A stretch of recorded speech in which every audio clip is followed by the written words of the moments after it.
Nous restons à Bobo Dioulasso pour le bilan des examens scolaires des enfants vivant avec un handicap. Les deux écoles qui accueillent ces enfants affichent un taux de réussite satisfaisant au CEP et moins satisfaisant au BEPC et au baccalauréat. Il y a encore des efforts à fournir de part et d'autre donc pour de meilleurs résultats aux prochains examens. Le point fait pour nous par Manekanhien et Kaduro Menki. Une année scolaire s'en va, une autre s'annonce.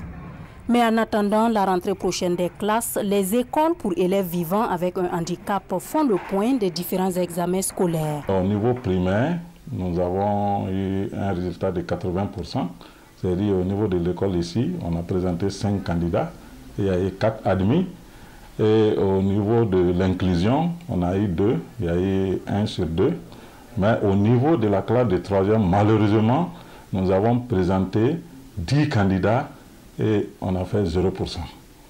Mais pour ce qui concerne le bac, on a présenté 4 candidats et on a reçu 1 sur 4, donc c'est-à-dire on a fait un résultat de 25%. Cette année, nous avons présenté 16 candidats au CEP. Et parmi les 16 candidats, il y a 10 qui sont admis au certificat d'études primaires. Pour les élèves, les épreuves du CEP session 2018 étaient abordables.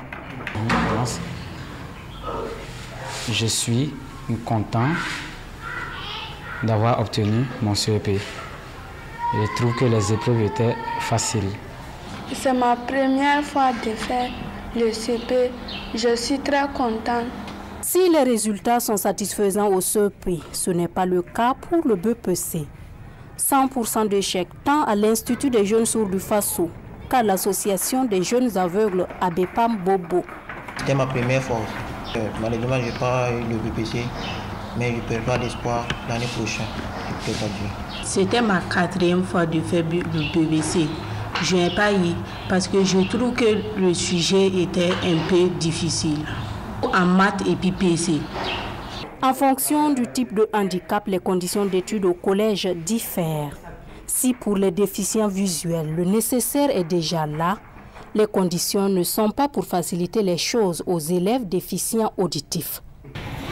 Nous sommes un peu inquiets pour ces enfants qui iront au collège parce que, bien vrai que les professeurs sont formés en langue de signes, mais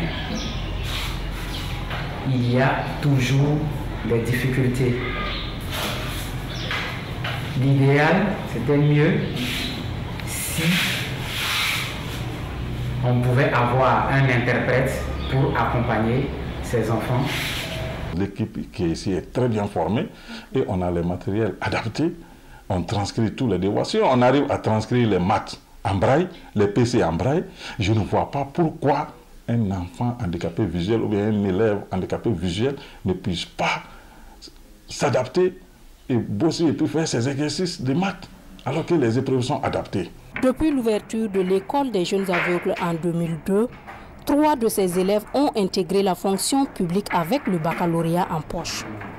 Également sur mesure nouvelle, en 2014, 7 des membres de l'ABEPAM ont aussi intégré la fonction publique, notamment dans le domaine de l'enseignement. Pendant que quelques élèves de l'ABEPAM tirent leur épingle du jeu, le bilan est mitigé à l'Institut des jeunes sourds du Faso. La première promotion de l'Institut a enregistré 0 admis au BEPC session 2018.